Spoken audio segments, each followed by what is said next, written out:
have agreed on more than you think. One built Berkshire Hathaway, the other built Israel into the richest kingdom the world has ever seen. And yet, one used shareholder letters, the other used Proverbs. Most Christians pray for financial miracles but ignore the most powerful business wisdom God already wrote down. That's not just a missed opportunity, it's a silent crisis. You've been told to separate faith and finances, to keep business professional and God personal. But what if that lie is the reason your plans keep stalling?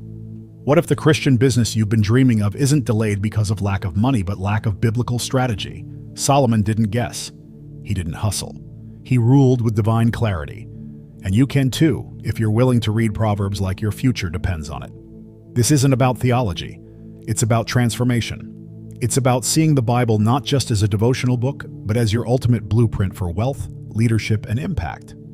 Because when you finally start treating God's word like Buffett treats data, everything changes. This video will show you exactly how. But fair warning, once you see what's hidden in Proverbs, you'll never build the same way again. Why Proverbs is the most underrated business manual ever written.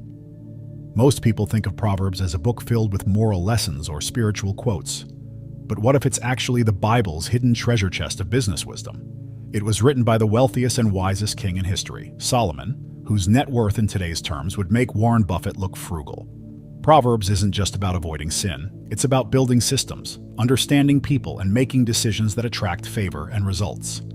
Anyone building a Christian business who skips Proverbs is ignoring God's most practical blueprint for leadership, wealth, and influence. Solomon repeatedly connects wisdom with wealth, discipline with prosperity, and integrity with influence. That's not religious fluff, that's market strategy. By wisdom a house is built, and through understanding it is established.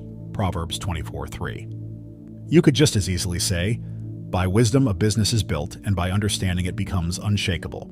The book teaches strategic delegation, Proverbs 31, due diligence, Proverbs 27:23, and managing risk, principles any godly business must embrace to grow and last.